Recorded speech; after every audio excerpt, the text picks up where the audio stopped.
Today you're going to hear a revolutionary hypothesis for the cause of macular degeneration. This is a hypothesis which holds that age-related macular degeneration is not only entirely preventable, but that it may be treatable and even possibly reversible in the early stages with an ancestral diet. So what I'm going to show you today is that macular degeneration was once a very rare disorder. And today, it is an epidemic in developed nations worldwide. And the only thing that's changed that can account for that is our diet. That's the only thing. So with that said, I represent Cure AMD Foundation. We're a nonprofit organization, and our goal is to prevent vision loss, save vision, treat vision through ancestral dietary strategy, through the hypothesis and the research that I'll present to you today. My name is Chris Kenobi, and I want you to notice, if you would, that I'm an MD, because when it comes to nutrition, that MD means masterfully dumb. Y'all agree with that? Thank you. We're on the same page. Now, in our defense, you know, in 4 years of medical school, I didn't get any nutrition education. Well, actually, I take that back. Because one day I fell asleep, second year medical school, for about 3 minutes, and I looked up to my buddy next to me and I said, "What did I miss?" And he said, "You missed the entire nutrition tract." And I said, "Are they going to repeat it?" And he said, "No, that's it." So that's what we got. So, you know, the last 7 years, I've taken it upon myself to try to learn about nutrition. So hopefully, what I can bring to you today will make a difference and add to this body of knowledge that this great Weston A Price Foundation and all of these members can take home. So, all right. So I know you're not ophthalmologists or optometrists. Let's start with just the fundamentals. Age-related macular degeneration, or AMD, is the leading cause of irreversible vision loss and blindness in developed nations in people over the age of 65. This disease can cause the vision to go from like that on the left to that on the right. So these huge central blind spots develop, and about 15 to 20% of eyes will end up like this. Today, 20,000 people will develop AMD. And again tomorrow and the day after that, worldwide, 20,000 per day will come down with the diagnosis of this disease. So, since 1992, nearly 1 of every 3 adults over the age of 75 is currently affected with AMD. And globally, 1 of every 11 adults over the age of 50 now has some degree of AMD. That's staggering.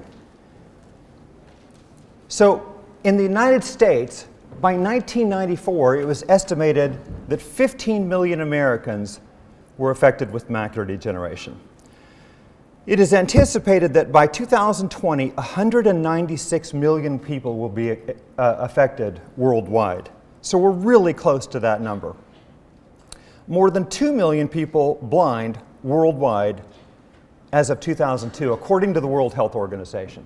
So I would estimate that number is closer to 3 million people today. But what do you suppose the lifetime risk of developing AMD was back in the year 1900? Anybody? Yeah, people are saying 2%. You know, the answer is almost 0. 1 in many thousands. Now I'm going to come back and review some of this for you, and I hope I can convince you that this was an incredibly rare disorder. And the question is, why? How did we go from 1 in many thousands affected in 1900 to nearly 1 in 3 by 1990? That's what I want you to think about as we go through this today. So, this is the healthy macula.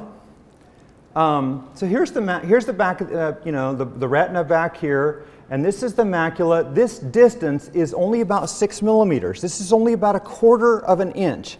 And this accounts for the central 10 degrees of your vision. And this is what it looks like when it's healthy. It looks like that. And this is dry macular degeneration. This is enormous majority of the time you're going to go through the dry AMD stage first. We see these drusen, these metabolic deposits, and what we call pigmentary disturbance.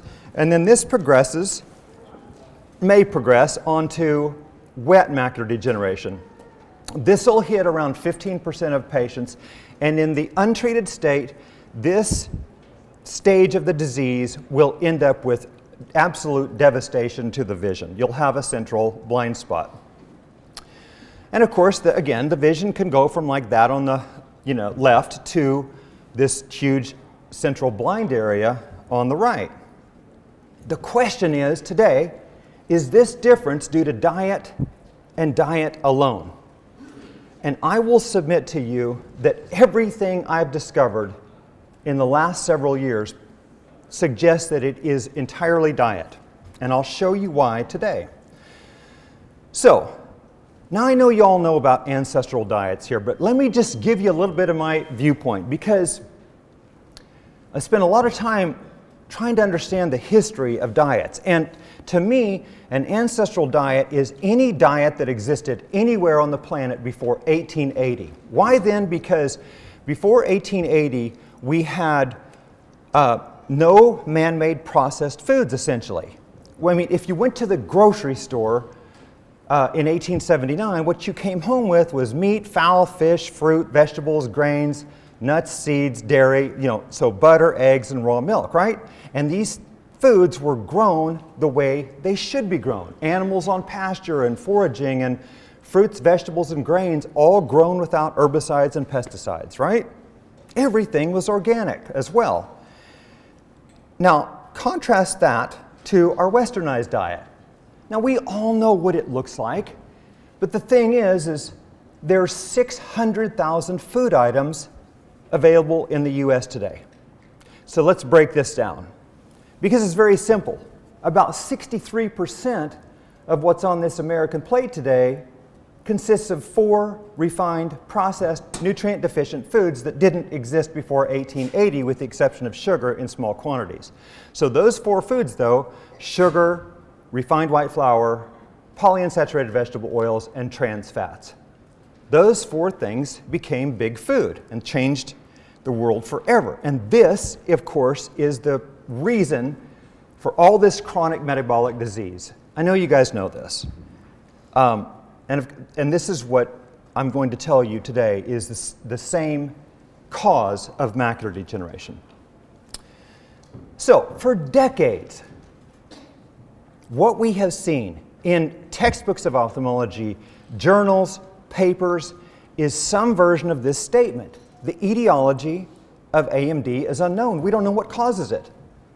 So if we don't know what causes it, we certainly can't prevent it, right? And we really don't have a good paradigm in which to treat it, because how do you treat something that you don't know the cause of?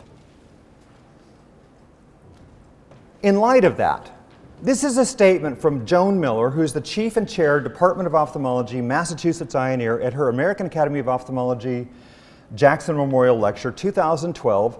She stated, "It seems that AMD is a complex disease that results from the interaction of genetic susceptibility with aging and environmental factors."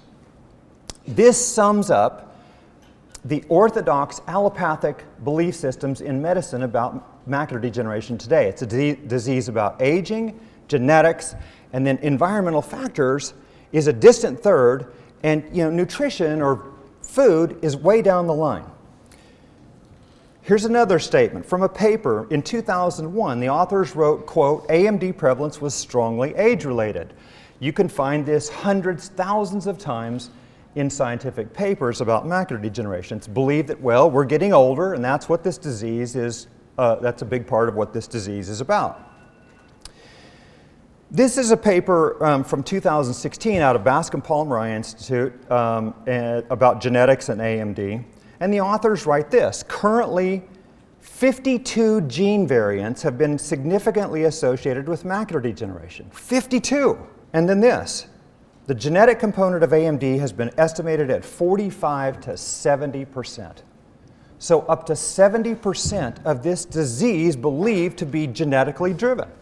In contrast to that, in 2013, I proffered this hypothesis, if only to myself.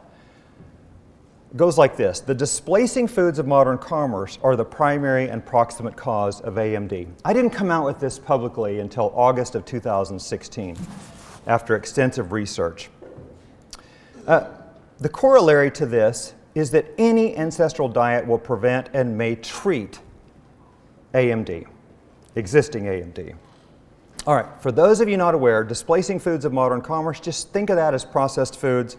We'll come back to that. Just a week ago, our first scientific paper on this thesis came out last week in the journal Medical Hypotheses. My colleague, Maria Stoyanowska, who's a nutrition researcher, and I have worked on this for years, and we're very proud of this. This is available through our website for free right now. Elsevier, the journal, has given us an author's link, and you can download this from our website. I'll give that at the end. And I'd love for you to read that if you're interested. Okay, now don't let me lose you here. I'm just going to show you a little part of the retina because I want you to think about the fact that macular degeneration shares a lot of analogies to heart disease. So it's just part of the retina, the part that I really want you to think about. There's the photoreceptors on top, which are these lollipop-looking things, and those are the rods and cones. That's what begins the seeing process. Deep to that is RPE, retinal pigment epithelium, and then down at the bottom is choriocapillaris, which is the vascular layer. That's what brings the vascular nutrition to the inner retina. Now, sandwiched between the RPE and the choriocapillaris is Bruch's membrane, this dark membrane here. And on the far left side, we have a very healthy macula, and as you move to the right, this is a very diseased macula. This is representative of bad macular degeneration. And what I want you to notice is that what happens is Bruch's membrane thickens with lipids and calcifies much like an atherosclerotic plaque. It behaves a lot like the intima layer of an artery, like a coronary artery, and then it becomes a barrier to the transmission of nutrients back and forth between this vascular layer, the choriocapillaris, and the RPE and the photoreceptors. So what happens is in the end result is these RPE cells die, and each one of those RPE cells supports about 30 photoreceptors, rods and cones. And so when the RPE cells die, the photoreceptors die. And guess what? Neither of those are regenerative. So once they're lost, they're gone forever. Just think of them like brain. So this is why we need to catch AMD as early as possible. So keep in mind, lots of similarities, lots of analogies to heart disease here. Okay, treatment for dry macular degeneration. This is orthodox treatment today. This is what ophthalmologists and optometrists agree on. Synthetic vitamins called Arans formula. This is E, C, beta-carotene, zinc, and copper, and we'll come back to this. Dark leafy green vegetables, exercise, and we tell these people not to smoke. Now, I agree with all of this with the exception of the synthetic vitamins. Let me show you why. The first question to ask is, do these synthetic vitamins prevent macular degeneration? Does anybody know? Thank you. No. Right. Not in a single study. So the Cochrane collaboration looked at this in 2012. There had been 4 studies, 62,520 people, randomized to synthetic vitamins, multivitamins, and Cochrane said this: people who took these supplements were not at decreased or increased risk of developing AMD. So these vitamins don't prevent the disease. But do these vitamins prevent or slow progression of existing AMD? So once we have it, do they benefit? Well, once again, the Cochrane collaboration comes to the rescue. They found in 2012 there had been 13 randomized controlled clinical trials looking at whether or not these synthetic vitamins will help prevent progression of the disease once you have it. And out of those 13, 12 of these trials essentially failed. One trial found a benefit. So that trial is called the Age-Related Eye Disease Study. So let's look at this Arans trial. In the Arans trial, 1 of 4 people had a benefit when they got these vitamins, EC, beta-carotene, zinc, and copper. That means 3 of 4 had no benefit, right? And then in Arans 2, what they did is they decided to add in lutein and zeaxanthin because these are carotenoid pigments that accumulate in the macula and are thought to help protect the macula, and they most certainly probably do. So they added in either those or omega-3 fatty acids or both, and then followed up people. And guess what? Initially they said no benefit in the primary analysis. Then they went back, looked at all the data again in a secondary analysis, and they said, no, the lutein and zeaxanthin are of some benefit. Now, 2013 rolls around, and Carl O. and colleagues in Tennessee looked at all this Arans data in relation to genes. And what they found was that a certain subset of patients that had what's called high CFH, low ARMS2 gene profiles, 13% of the total were twice as bad off if they consumed the Arans formula vitamins. And then things have gotten a little more muddy since then. Now it looks like possibly 30% of patients will be worse off with the Arans formula vitamins, and about 60 or 70% are a little better.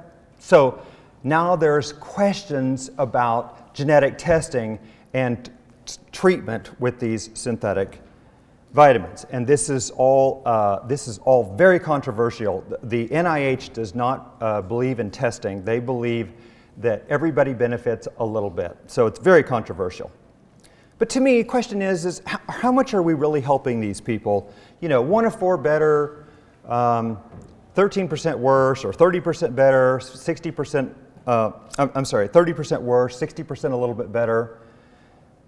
It's not a very good outcome. All right, and then I want to raise this issue of a possible paradox with all this. These synthetic multivitamins do not prevent AMD in any trial, and yet we expect them to prevent progression of existing disease. I mean, just logically, does that make sense? I'm not saying it doesn't, but I just want to let you think about that. I mean, is there logic in that? Okay, so let's go back to this hypothesis. The displacing foods of modern commerce are the primary and proximate cause of AMD. So where did I come up with this term, displacing foods of modern commerce? Anybody know that? Everybody knows that here, right? Okay, from this man, Weston A Price. So I just learned about Weston A Price last night, so I decided to include him in my talk. So, you think I'm kidding? Okay, for all of you Weston A Price acolytes like me, I have known Weston A Price only since 2013. He changed my life, and so did the Weston A Price Foundation, and thank goodness for that.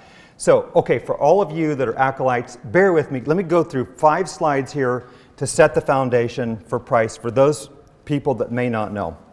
So Weston A Price was a highly accomplished scientist, researcher, and dentist who in the 1930s spent the better part of that decade traveling the world, evaluating people on 5 continents, 14 nations, hundreds of tribes and villages, thousands upon thousands of people, in attempt really to determine 2 things. A, what it was about diets that kept people's teeth healthy, and B, what it was about diets that kept people generally physically healthy. And then on the contrary, what led to dental decay and physical degenerative disease, right? And what Price found all over the world on 5 continents was people that looked like this.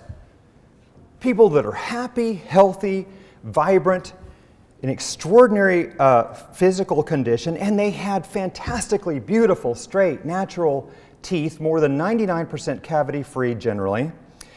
And these people had immunity to our chronic degenerative diseases. They didn't have heart disease, cancer, arthritis, type 2 diabetes, obesity, and they had immunity to infectious diseases like tuberculosis, again, as long as they consumed their native traditional diets. But as soon as they began to consume what Price called the displacing foods of modern commerce, which he defined as refined white flour, sugar, canned goods, sweets, confectionery, and vegetable oils, when they began to consume these, the next thing that happened, of course, was dental decay, like these two ladies on the left.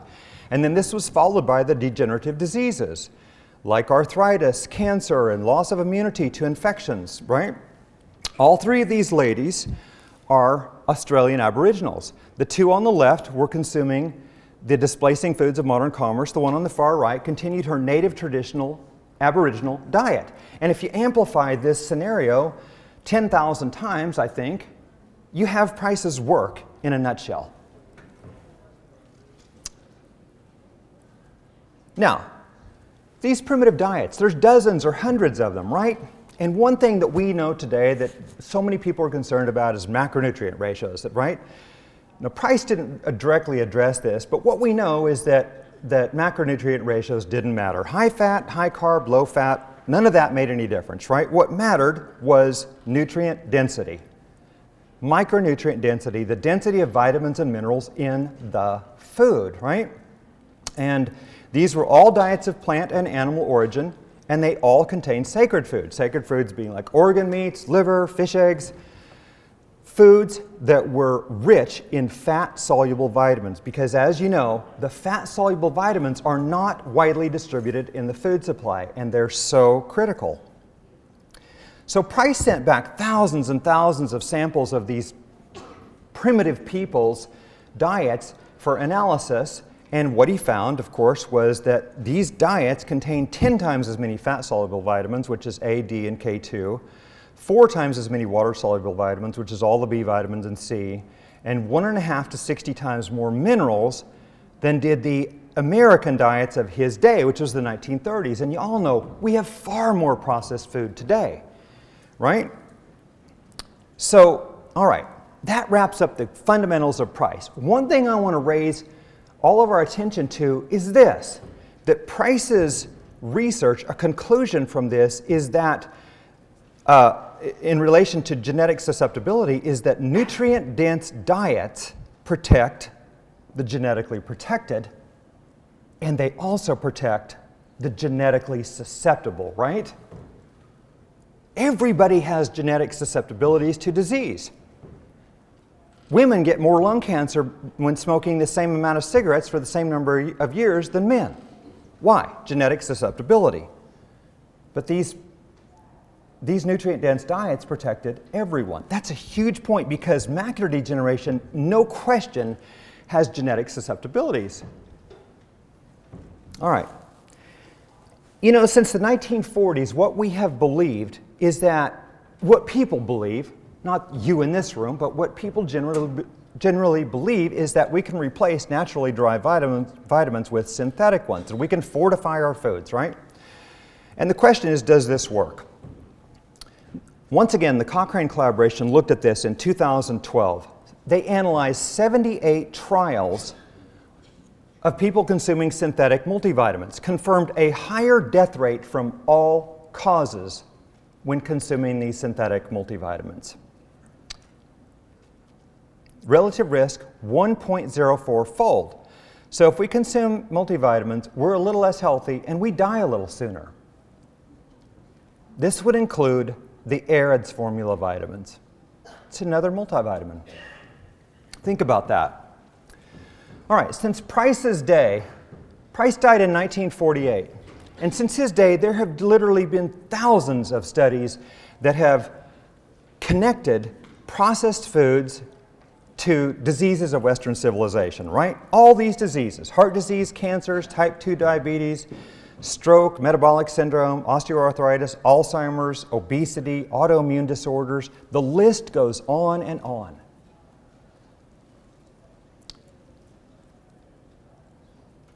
I think that this very concept should be considered canonical theory in medicine. Canonical theory. All physicians in the entire planet should understand this concept. And my guess is knowing the way I was trained and the way most orthodox allopathic physicians are trained, I don't believe 1% of physicians knows this. But this is fabulously important, as you know. So, knowing that, in 2011, I understood that concept. In 2013, this finally hit me. I asked myself this: could macular degeneration be another disease of Western civilization? Might it be a disease that follows processed food consumption? So let's try to answer this. So we're going to go back to the risk factors for macular degeneration, back to aging and genetics, right? This is what we believe. But what we also know is that macular degeneration is associated with heart disease, type 2 diabetes, metabolic syndrome, obesity. Notice I'm just listing diseases of Western civilization, right? And so it occurred to me that macular degeneration may just simply run with these diseases because they're all caused by the same thing. But we got to go back to this question. Could AMD be a disease of aging and genetics? If so, then the prevalence of AMD in 1900 should be the same in 1990, right? Or you can substitute your numbers. 1920 the same as 1970, unless you want to argue that our genetic blueprint has changed. And I doubt anybody wants to argue that. So, here's the questions. Was AMD always so prevalent? And in fact, when could ophthalmologists even see the macula? Late 2013, when I asked myself these questions, I had no idea, and so I went on a hunt, and this took months because this had not been investigated until I found one very obscure paper long after I'd done my complete investigation. But the answer is that ophthalmologists could begin to see the macula in 1851 because of this man, Hermann von Helmholtz. So von Helmholtz was a German-born physician and physicist who designed the ophthalmoscope, the device that we use to look into the back of the eye. He published this design in a book in 1851, and so this technology spread around the world within a decade. So the ophthalmoscope was in use all around the world by the late 1850s. And ophthalmologists began to produce atlases of the retina that look like this. And of course, all of these atlases have the macula. It's in the dead center. I mean, that's what you're looking right at when you look back there. But guess what? None of these images in the 19th century were of macular degeneration. The most common condition of the retina today, and none of these images were of AMD. Why? 23 years goes by, in fact, before this man, Jonathan Hutchinson, British ophthalmologist, London, England, describes macular degeneration for the first time in 1874. He describes 4 cases from his clinics he collects in Great Britain. Another 11 years of silence, and then this man, German ophthalmologist Otto Haab, discussed macular degeneration in a lecture in 1885. He presented no cases. Another decade goes by. Otto Haab publishes a paper in which he has evaluated 50,000 ophthalmic patient medical records and determined that macular degeneration was as rare as traumatic maculopathy and myopic maculopathy. These are extremely rare disorders. I saw a handful of these in 24 years of practice, and I would see that many macular degeneration patients in every day, at least, often in a half a day. Ernest Fuchs published this textbook of ophthalmology in 1892 in English. This is my original copy from 1892. It is 800 pages in length. He dedicated 40 pages to diseases of the retina and choroid, and they're very extensively and meticulously reviewed. He dedicated 2 pages to the condition of retinitis pigmentosa, a retinal condition that affects 1 in 4,000 people. But he made only a single reference to macular degeneration. This. It read, "Finally, a disease of the macula is observed in old people, which usually affects both eyes about equally and is referable to senile changes." 800-page book, 1 sentence, almost a footnote. Another of the most prominent names in all of ophthalmic history, Julius Hirschberg, published this book by the name of The History of Ophthalmology, the first and second half of the 19th century. This book came out in 1914, 1915, and despite its name, he reviewed ophthalmic history all the way up through 1914. 350 pages in length. He made not a single mention of macular degeneration.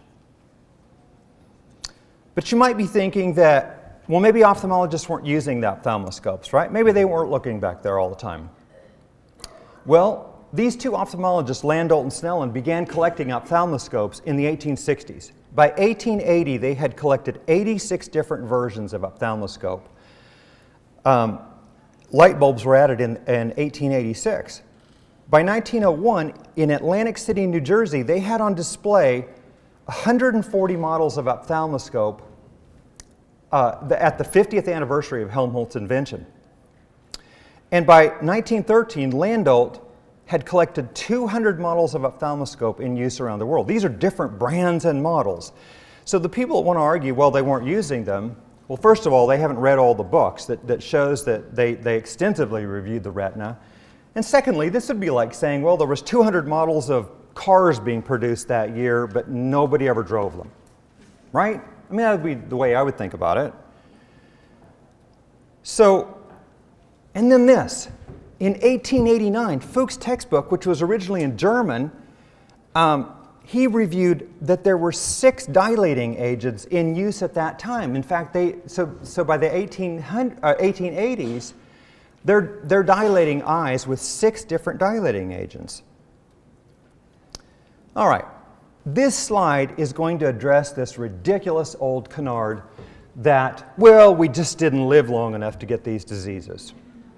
Oh, I love that you guys laugh at that because it drives me crazy. All right. So in 1920, there was 4.9 million Americans on Social Security. Anybody can go to the internet and look this up like I did. So they're over the age of 65, right?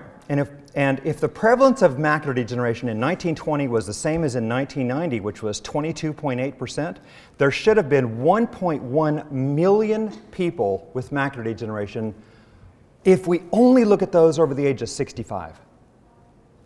And yet, perhaps no more than 50 cases of macular degeneration in all the world's literature. 1927, this man enters the picture, Sir Stuart Duke Elder. So Duke Elder was a British ophthalmologist, London, England. He would become the most dominant force in ophthalmology from the 1920s to the 1960s, at least in the English language.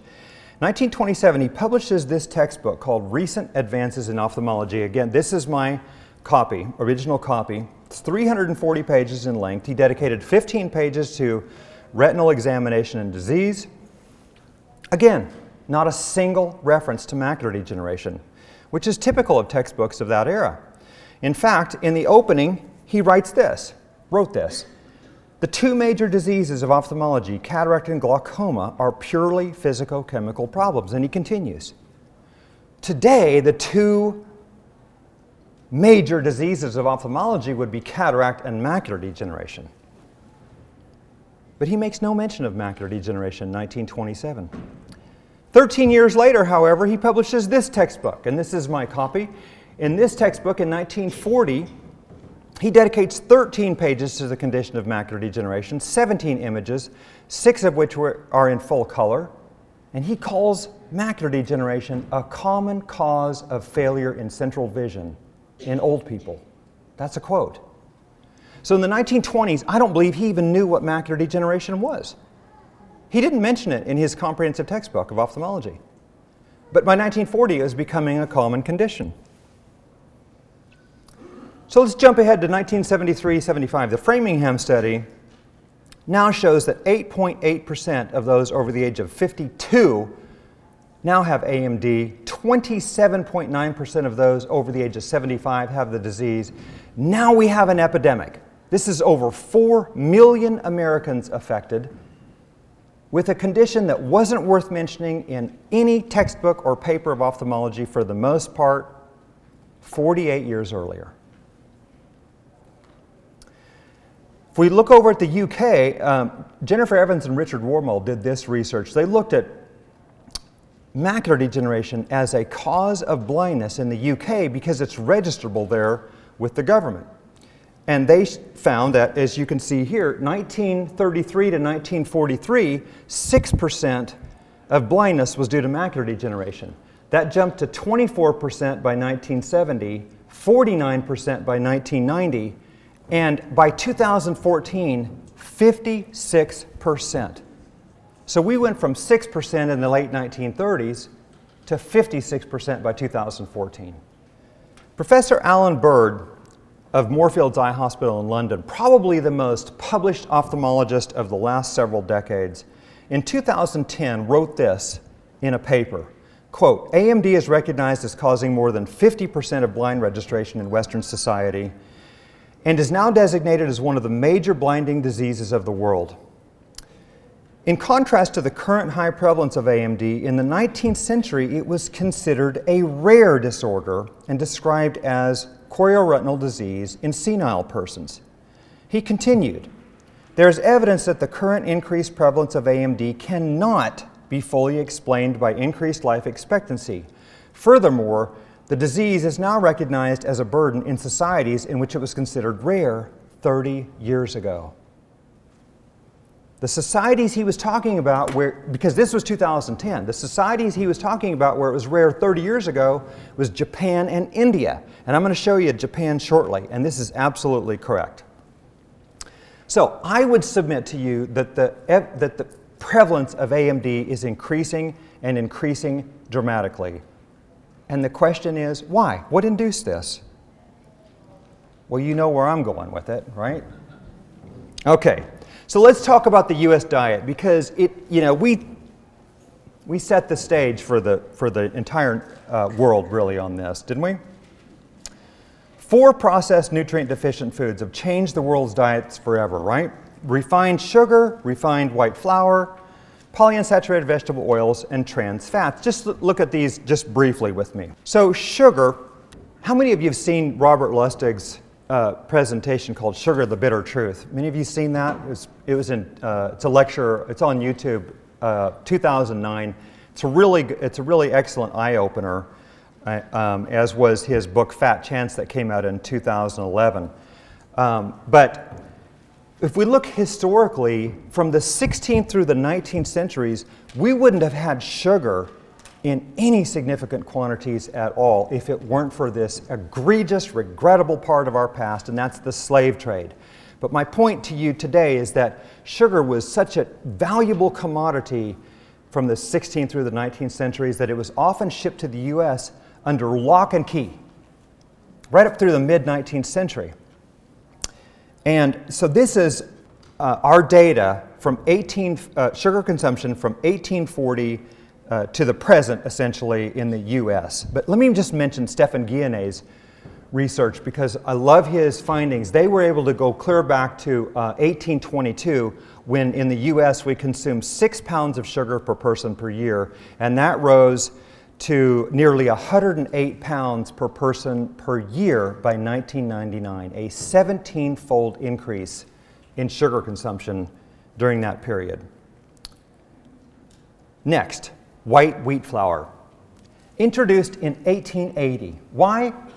Because that was the year that we got roller mill technology around the world. In fact, it was introduced right here in Minneapolis, Minnesota, with the Washburn mills. And this is a picture of those mills. Well, these mills were roller mill technology. Up through all of history, wheat was ground on stone mills. Stone mills would always produce a whole grain flour. And so the roller mill could shear away the bran and the germ, which would effectively remove B vitamins, E vitamins, fiber, minerals, omega-3 and omega-6 fatty acids, and produce this very fine, refined white flour, which is what the people wanted. But it's a nutrient-deficient food. And today, 20% of the world's diet is wheat. And at least in the US, 85.3% of this is refined white flour. Lauren Cordain's group showed this a few years ago. Okay, third, vegetable oils, also introduced right around 1880 with cottonseed oil. So manufacturers determined way back then they could take cotton seeds, which were a waste product, crush them, heat them, run them through a hydraulic press, and then they go to this oil extraction, which is a petroleum-derived hexane solvent bath, right? Then they go to the refining stage, which they're alkalinized, bleached, and deodorized all chemically, right? And then we have the edible oil that they tell us is so great for us to eat. So one of the things that happened is that, as this article from The Atlantic from 2012 shows, is that vegetable oils replaced animal fats. And one of the things that you'll notice in the subtitle is that these cheap factory-made oils are loaded with trans fat. And I'll come back and show you this shortly. We're going to look at what's wrong with these. And I want to mention this. This is a quote out of Popular Science in reference to cottonseed. They said, quote, "What was garbage in 1860 was fertilizer in 1870, cattle feed in 1880, and table food and many things else in 1890. Cottonseed, a waste product, became our food." Then, 1900, Valerius Anderson invented this, the continuously operated expeller press. This was the first step in the edible oil industry, because this could crush seeds and start to produce that oil. Now this wasn't, and then the next step, of course, was all the chemical refining that they did. So today, most Americans don't think a thing of grocery store aisles lined with all these vegetable oils. They don't question the health risks of these. Does anybody know what this is? Oil refinery. A vegetable oil refinery. That's what I thought. I thought these were petroleum refineries. So why are they so big? Because they're producing 24% of the American food supply, and probably something approaching that in most developed nations. Almost a fourth of our food is coming out of these kitchens. Looks like your kitchen, right? I just think this is, if anybody ever went in there and saw what happens to these oils, I don't think anybody would ever eat those oils again. So, the PUFA vegetable oils, highly oxidized. These are very dangerously oxidized substances, and this contributes to oxidized LDL. Low-density lipoprotein was never bad until it became oxidized. How does it oxidize? PUFA vegetable oils attach. They're, as you know now, they're extremely fragile. They oxidize easily. In fact, these are oxidized by the time they ever hit the bottle. And then when you cook, if you cook with them and metabolize them, they oxidize further. This begins the whole process of atherosclerosis. Second, malondialdehyde, a lipid peroxidation product that comes out of these, from these PUFAs, is dramatically higher in macular degeneration patients. Third, these contain cyclic aldehydes, 4-hydroxynonenal and 4-hydroxyhexanal. I wish I had time to go into this, but these are extremely dangerous substances. And finally, of course, these vegetable oils are nutrient deficient. They don't contain the fat-soluble vitamins A, D, and K2 that the animal fats would. I like what Kate Shanahan said was this: nature doesn't make bad fats, factories do. Most of these oils coming out of plants are not bad on their own. It's when they go through these factories. So the PUFA vegetable oils lead to all this disease, right? Atherosclerosis, heart disease, cancers, type 2 diabetes, obesity, Alzheimer's, lung and liver disorders, macular degeneration. Honestly, this list could go on much further. I just ran out of room, right? And this is our data from our research. This is vegetable oil consumption in the US. And you can see here that from 1880 until 1909, we consumed about 2 grams a day, and then that gradually elevated all the way up to 80 grams a day, per person per day, by 2012. 80 grams at 9 calories a gram, that's 720 calories worth per person.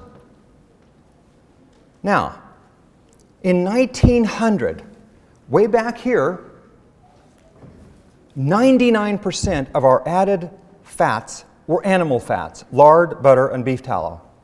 By 2005, 86% of our added fats were vegetable oils. These almost completely supplanted the healthy animal fats.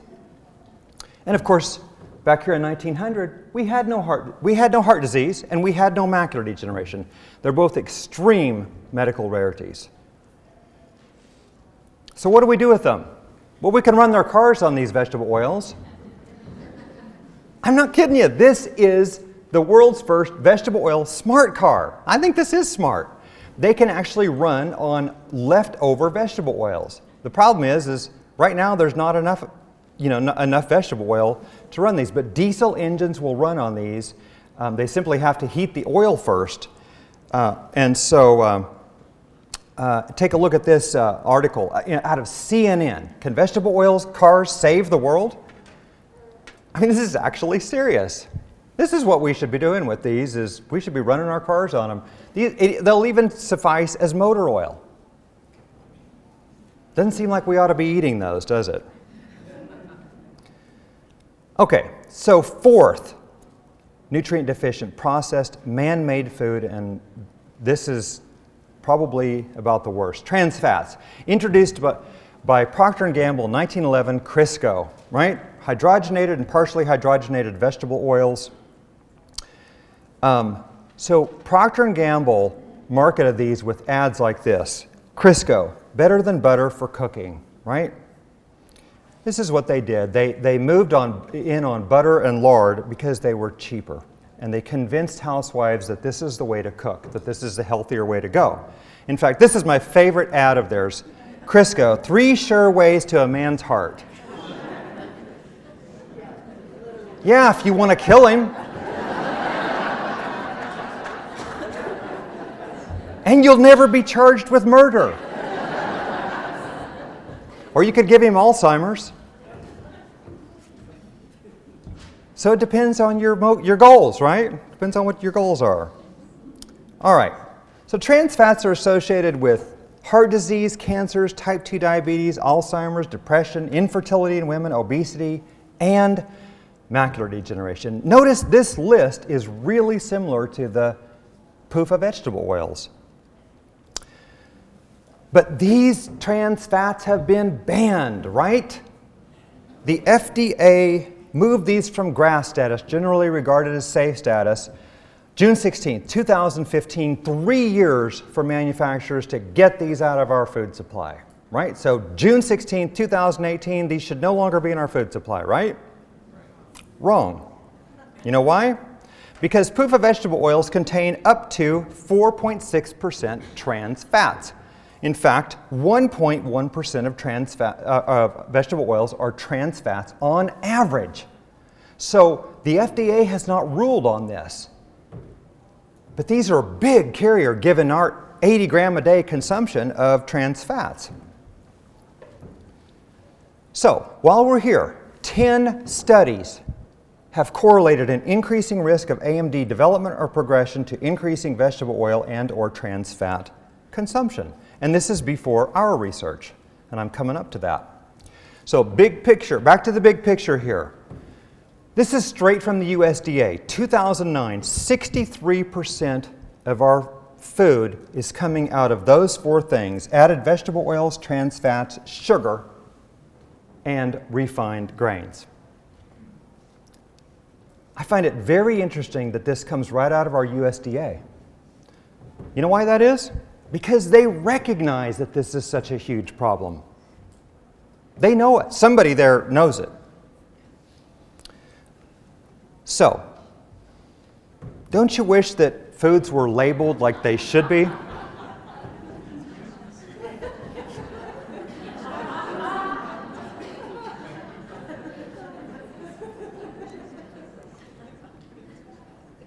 I recommend staying away from that heart disease spread.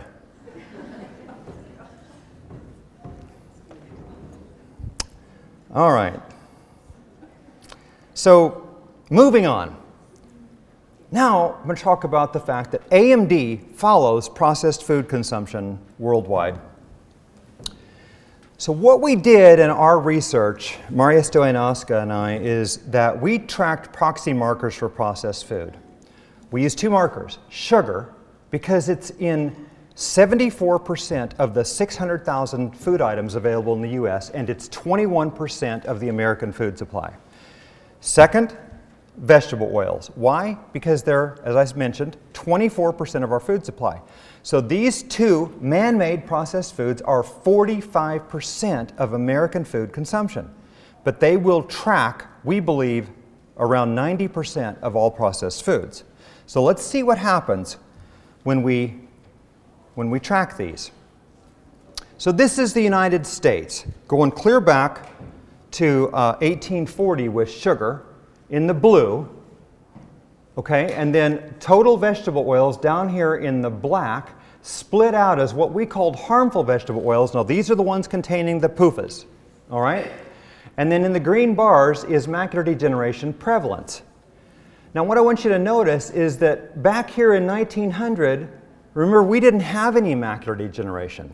Extraordinary medical rarity. And then remember, by the 1930s, we were starting to see AMD somewhere in here. And by the 1960s or 70s for sure, we're at epidemic proportions. So the point of this is that consuming these foods for 30 to 50 years or so leads to macular degeneration. We have data in 25 nations that supports this. So I'm just going to show you a few samplings of this today. The next one is Japan. And this is the quintessential nation to illustrate this whole point. So take a look at their sugar consumption. It was at right around 50 grams a day back in 1961, elevated to 80 to 90 some grams a day in succeeding decades. And then their PUFA vegetable oils, the harmful oils, were at 9 grams a day in 1961, elevated to 40 grams a day by 2003. Now look at their AMD prevalence in the green. 0.2% from 1974 to 1979, elevated to 11.4% by 2007. That's a 57-fold increase in the prevalence of macular degeneration in 30 years. That cannot possibly be explained by aging or genetics. This is Nigeria. Now you're going to notice that, so this is an entirely African population, and you're going to notice their sugar consumption and PUFA vegetable oil consumption is extremely low. They're down here around averaging around 15 grams a day since 1961.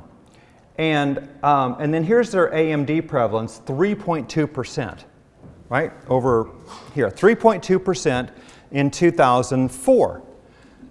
So now this pales in comparison to our 22.8%, right? And it should, because we consume far more processed food than they do, as evidenced by our sugar and vegetable oil consumption. But this 3.2%, this was in Onitsha, Nigeria, which is a metropolitan population of 1.1 million people. Guess what they have access to there? Yeah, grocery stores, processed food, fast food. Okay, now look at this little tiny blip over here in 2007, right over there. That represents a prevalence of AMD of 0.1%. This was in southwestern rural Nigeria. Guess what they don't have access to there? Grocery stores, right. They can't get processed food there. They're consuming a native traditional diet. So keep in mind this 0.1% prevalence of AMD in this African population of southwestern rural Nigeria when we look at this next population of Barbados. So Barbados down in the Caribbean, is their heritage is almost nearly 100% West African. And in this study, this is a 97% African population. Now, nutrition researchers all over the world know that Barbados is a mecca for processed food. It is known for this. They import almost all their food, like Greenland, and we all know that when you import the food, it's all nutrient-deficient processed food. So now you can tell because of, look at their sugar consumption, 140 to 180 grams a day, more than 4 times the World Health Organization's recommendations. Their PUFA vegetable oils down here in red headed towards around 20 grams a day in the late 70s and has been since. but they're probably undervalued because not all these oil companies are reporting. Now, to go with all their processed food, though, they have, according to nutrition researchers, a, quote, world profile of metabolic disease. So metabolic syndrome, type 2 diabetes, obesity, heart disease, all that, right? Well, of course they would. So now look at their macular degeneration. 24.3%. 243 times greater than the Africans of southwestern rural Nigeria who can't get processed food. Would anybody want to argue that this is about genetics or aging? Okay, this is the Solomon Islands in the South Pacific. This is a population of 630,000 people. They have 3 ophthalmologists to care for this gigantic population. Look at their sugar consumption from 1961, hovering around 20 grams a day. Look at their harmful vegetable oils, the PUFAs, 0. They don't get them. And now look at their macular degeneration from 2005 to 2015, 0.2%.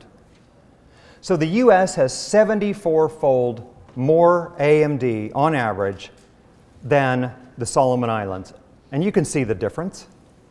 Sugar and vegetable oils, processed foods. So these 3 ophthalmologists, they collectively average seeing 1 AMD patient every 2 months, each one of them over the last 10 years. Most American ophthalmologists see an AMD patient probably about every hour or so. And a lot of them will see 20 to 40 AMD patients a day, the retina doctors. Okay, the last nation we'll look at, Kiribati. So Kiribati is an island nation, 1,200 miles directly south of Hawaii. The population is about 113,000 people. They have 1 ophthalmologist for this entire population. I point that out because in the United States, there's about 1 ophthalmologist for every 20,000 people. So they have 1 ophthalmologist for 113,000 people. Now take a look at their sugar consumption. It's been bouncing around 80 up to 100 and some grams a day since 1961. But their harmful vegetable oils, like Solomon Islands, 0. They're not getting them down there because the companies don't want to sell them down there. It's too far to get down there and they don't make any significant profit. But this is not totally reflective. These people are living mostly off of a native traditional diet. Lots of fish, lots of root vegetables, and mostly coconut oil. Okay, so now look at their AMD. 2015, 0.2%. This little tiny green spot. Their ophthalmologist, Rabib Tokelau, 2015 saw 2 patients with macular degeneration for the year. 2 patients for the year. And you can see the difference. Here, it's that, well, they're on mostly a native traditional diet, with the exception of their sugar, and they don't get vegetable oils. Okay, now, but an issue a lot of people raise to me is, well, but these ancestral diets have lots of saturated fat. This is a problem, right? They say, what are we going to do about this? All right. So here's some populations with high saturated fat consumption but no heart disease. Many of you may already know this, but in Africa, the Maasai, Rendille, Samburu, and Fulani tribes, they are pastoralists. They consume mostly the meat, milk, and blood of the cattle they herd. 66% of their calories coming from animal fat. Close to half of that would be saturated. So their diet is around 30% saturated fat. Our American Heart Association, even in 2017, says don't consume more than 5 or 6% saturated fat, right? Oh, you can have an egg every 3 days, right? And the Inuit Eskimos, traditionally, very high animal fat diets. As you know, they dipped everything in seal oil. They dipped their fish in seal oil all the time. They went after the fatted moose and caribou. They wanted the fat. Very healthy, no heart disease. The inhabitants of Tokelau in the South Pacific, this is a small population, but their consumption of coconut oil, 54 to 62% of their calories, and coconut oil is really high saturated fat, so that means they're consuming around 40 to 50% of their calories from saturated fat. More saturated fat than any population known on the planet. And yet they have no heart disease, and they're fantastically healthy people. Well, suppose that's not enough. The Cochrane collaboration in 2010 looked at all the research on heart disease, saturated fat versus polyunsaturated fat. Well, they said this, quote, "These meta-analyses suggest no overall effect of saturated fatty acid consumption on coronary heart disease events." This is our data, which I think you'll find interesting because we already had the data looking at macular degeneration.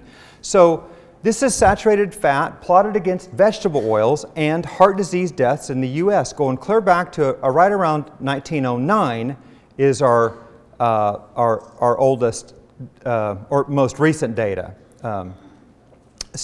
But you can see saturated fat consumption is practically a flat line since 1909. But look at the correlation between vegetable oils and heart disease deaths. I would say that's remarkable, wouldn't you? I don't know how anybody could look at this and say, no, it's saturated fat, that's what's killing us. How could you look at that and conclude that? Okay.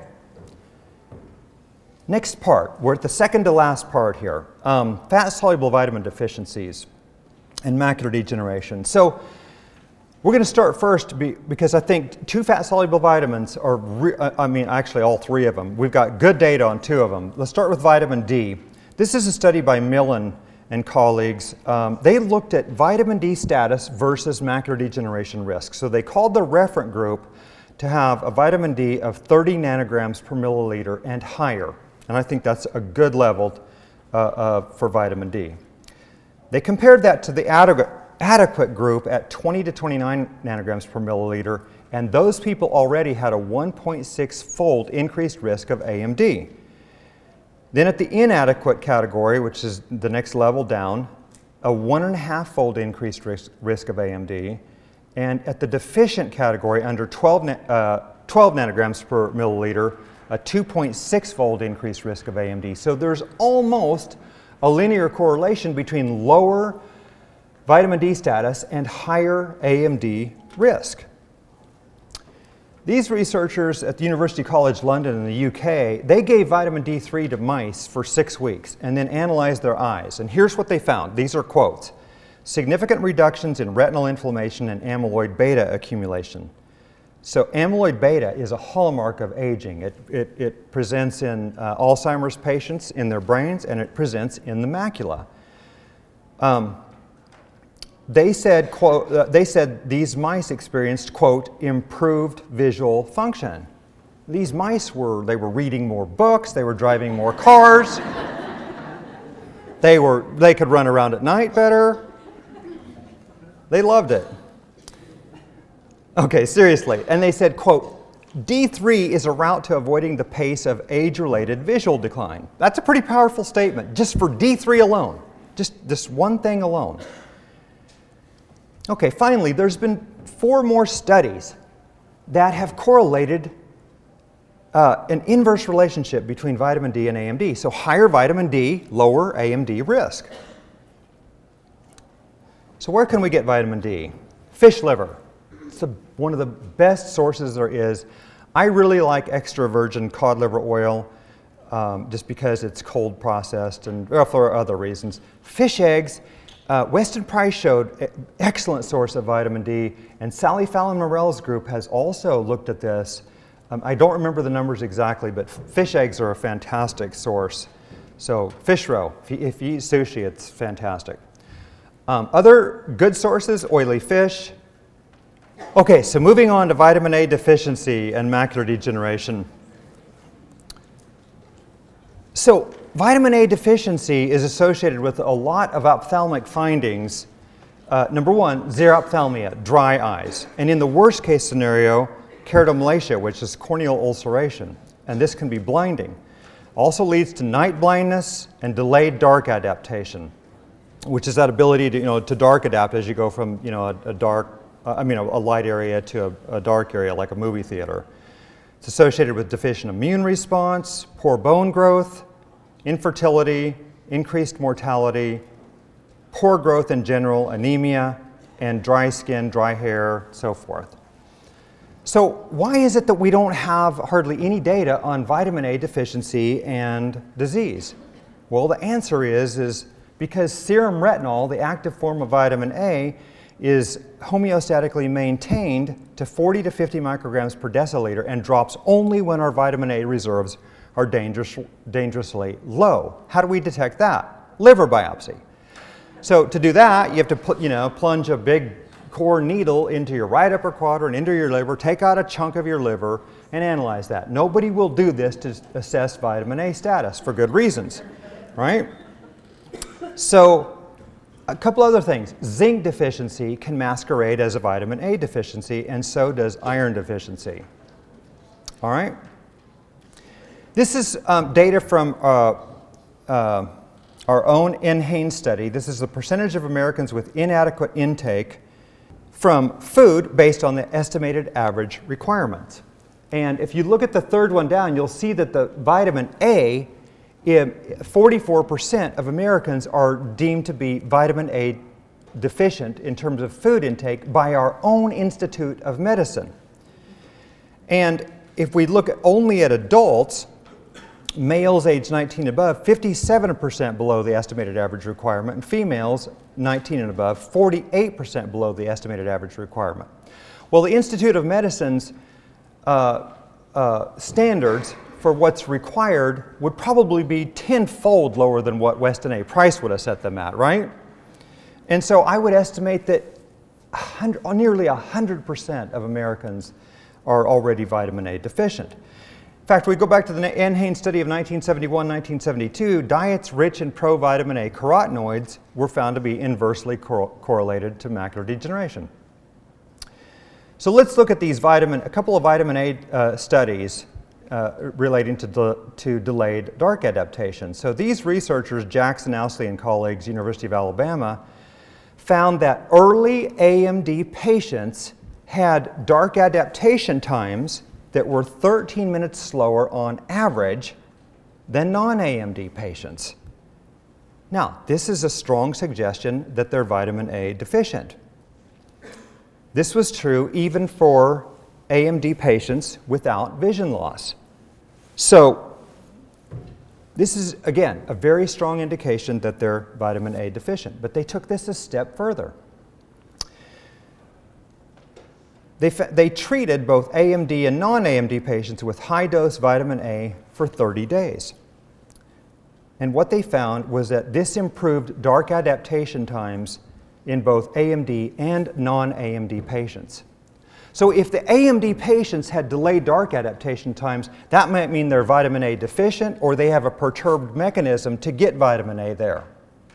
But if vitamin A improves the dark adaptation times for both AMD and non-AMD patients, it means that they're truly all vitamin A deficient, even the non-AMD patients. But this is a strong indication that vitamin A is a major factor here. Now, this is the most important take-home. People with delayed dark adaptation times were approximately twice as likely to develop AMD within just 3 years. So, where do we get vitamin A? Here's some possibilities. Beef liver, fantastic source, 22,000 to 53,000 IUs in 3 ounces. Extra virgin cod liver oil, 9,000 to 15,000 IUs per tablespoon. Look at chicken breast with skin, 18 to 42 IUs. Fruits and vegetables, none, right? You can get vitamin A from fruits and vegetables through carotenoids, but the conversion is highly inefficient. As little as 1 in 30 molecules may be converted. It's based on genetics, microbiome, gut microbiome, many things.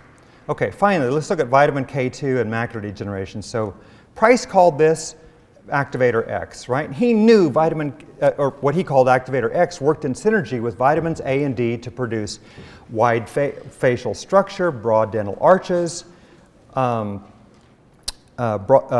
straight teeth, healthy bodies, healthy bones. He knew all that, right? In 2007, Chris Masterjohn published his work showing that Price's activator X is vitamin K2. And now we know that K2 drives calcium into teeth and bones, where it needs to be, right? K2 deficiency leads to soft tissue calcification, vascular calcification. So, I have hypothesized that K2 deficiency may result in calcification of Brooks membrane, producing more of a relative barrier between the choriocapillaris and the RPE. This may be a major factor in macular degeneration, and then a combination of K2 deficiency and oxidized LDL could lead to choroidal occlusion, with what we see down here. So this all fits neatly together. So where do we get K2? Pastured chicken eggs. Cheese from pastured cattle grazing on green grass, same reason for pastured butter, right? Ruminants consume green grass, they get K1 in their gut, they ferment that to K2, ends up in their milk, we consume it as butter.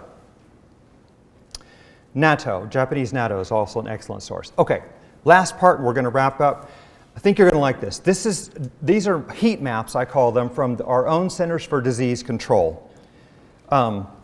This is the percent of adults consuming vegetables less than 1 time daily. So the darker colors are lower vegetable consumption, all right? Light colors are higher vegetable consumption. So I want you to notice that right now, that low vegetable consumers in the South, high vegetable consumers in my home state of Colorado. I'm just going to use that as an example through this, okay? Next, percent of adults consuming fruit less than 1 time daily. Notice low fruit consumers in the South, Colorado, high fruit consumers. This is soda pop consumption in teenagers. Notice darker colors, higher soda pop consumption in the South. Colorado had no data on this one, but this is gallons of soft drink per capita. And the darker colors, higher consumption.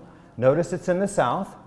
And notice that Colorado is among the lowest consumers of soft drinks. So we pretty much already know where the processed foods are being consumed, right? Because nobody is living on meat, eggs, and dairy, right? The only other thing left over would be wheat, if we're not including these categories, or I mean grains.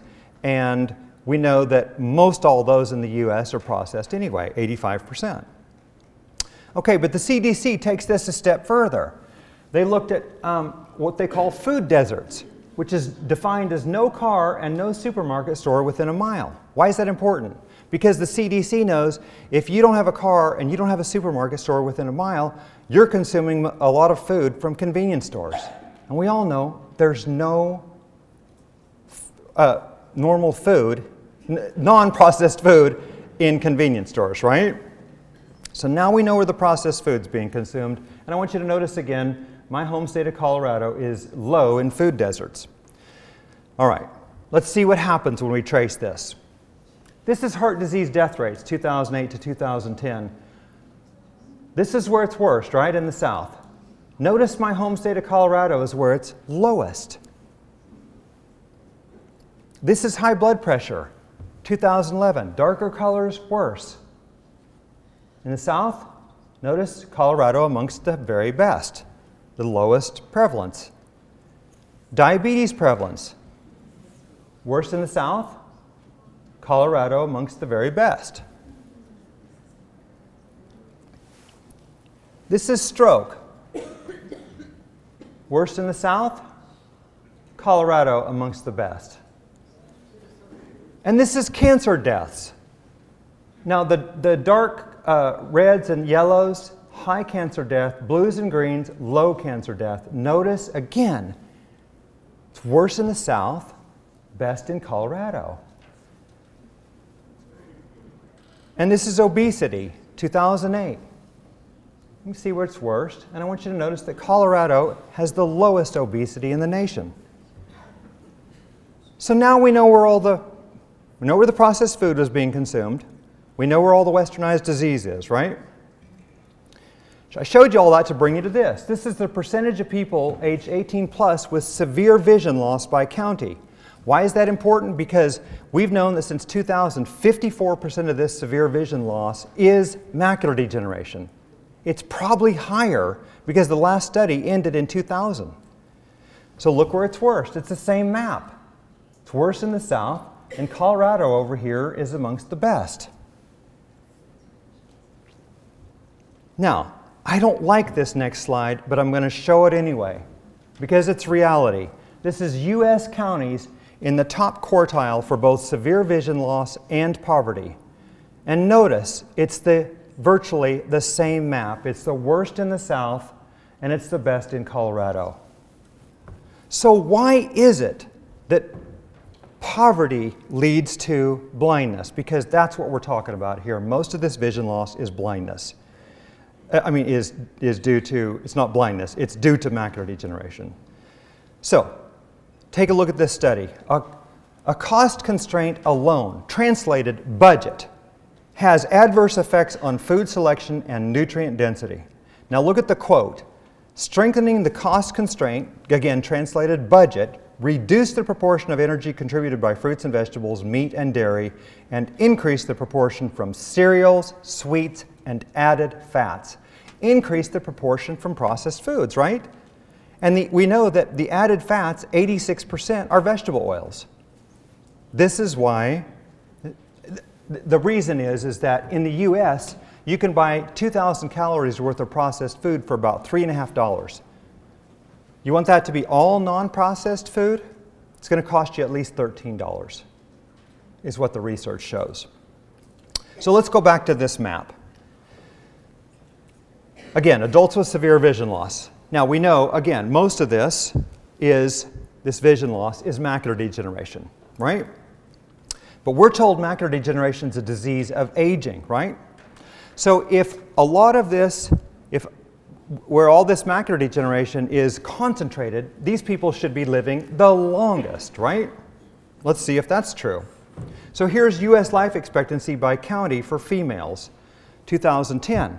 In the yellows, in the reds, these are women living into their mid-70s, and yellows are about age 77 years. But notice the average U.S. life expectancy for females is 81 years at this time. So the people with the most vision loss have the shortest lives. Let's see if this is true for men. Here's U.S. life expectancy by county for males. So, in the reds, these are men, there's only a couple, but these are men living into their mid-60s. And in the yellows, they're living to high 60s to 70-ish. But the average U.S. life expectancy for men at this time, 76 years. And if you notice my home state of Colorado, a lot of men living into their 80s, right? So this is severe vision loss and life expectancy for males side by side. And notice again that we've got the most vision loss down here in the south and the shortest lives in the south. So again, the bulk of this vision loss is macular degeneration, where people are living the shortest lives. This is not consistent with the theory that AMD is a disease of aging, right? And if we're to believe that macular degeneration is a disease driven by genetics, then are we also to believe that the same people that consume the fewest fruits, the fewest vegetables, consume the most sugar-sweetened beverages, live in the most food deserts, and therefore have the most heart disease, the most hypertension, the most type 2 diabetes, the most stroke, the most cancer deaths, and the most obesity, just happen, by coincidence, to have the worst genetics for AMD? I mean, can you imagine? I think that's fantastically unlikely, don't you? Okay, one last slide before we wrap up. So this is my home state of Colorado. You can do this with just about any state. So take a look at the severe vision loss on the left and life expectancy on the right. In the white counties is where the severe vision loss is the lowest, less than 2.3%. Okay? The white counties. Notice that those are the same counties where the life expectancy is the longest, 83 years. Now look at the counties in dark blue where the vision loss is the greatest, greater than 4.2%, about twice as much macular degeneration, is where the men are living the shortest lives, 74 years, 9 years shorter on average. Ladies and gentlemen, macular degeneration is not a disease of aging or genetics. It's a disease of processed food consumption.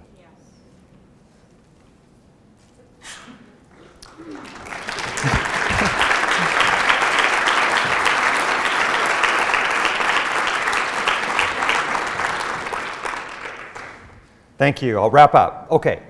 So AMD was a medical rarity from 1851 to 1930. I don't believe there's any question about that. By 1970s, it was epidemic. By 2017, over 190 million people today with AMD. What changed? Well, you know what changed. The displacing foods of modern commerce are what changed. We have evidence for proximate cause because if you look at all 25 nations, the processed foods always come first, then the AMD. It's never the other way around. The temporal relationship, at least 30 years of consumption. There's a dose-response relationship. You've seen it. 0.1% prevalence of AMD in the Africans of southwestern rural Nigeria who can't get processed foods versus AMD prevalence of 24.3% or 243 times greater in the Africans of Barbados, where the norm is processed food. And finally, if you look at all 25 nations, I think you'll all come to the same conclusion I did. This is nearly a mathematical certainty that this relationship exists. So, the PUFA vegetable oils deserve special mention. I love them, you know, right? I believe they're the greatest contributor to AMD. Biological poisons is what I call these. They're the single greatest contributor to irreversible blindness, I believe. But the big picture is this: displacing foods of modern commerce lead to AMD. That's the take-home message. This is not age-related macular degeneration, ladies and gentlemen. This is diet-related macular degeneration. We propose that this name of this disease be changed from AMD to DMD, diet-related macular degeneration, so people will begin to focus. Thank you.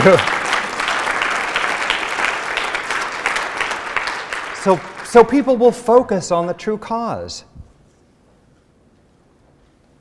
And so I'm asking you, if you believe this hypothesis has validity, to become acolytes of this. Spread this message with me. I know you all will, and I thank you for that, because 190 million people are losing vision to this disease. And this breaks my heart, but 270 people will go blind today. They'll lose vision in their second eye due to macular degeneration today. They lost it in one, and today they'll lose their second eye. And this is tragic. And I believe it's all preventable. So our mission at Cure AMD Foundation is to prevent and treat macular degeneration through ancestral dietary strategy, advocacy, and more scientific research. You know we can't convince physicians and ophthalmologists based on what I present you today. It's going to take more. We need to do more. Our organization, Cure AMD Foundation, can be found at cureamd.org. We have lots of free resources. I do have a book available there. I want to thank Sally Fallon Morell, and I want to thank the Weston A Price Foundation, and I want to thank all of you. It has been an honor and a pleasure. Thank you.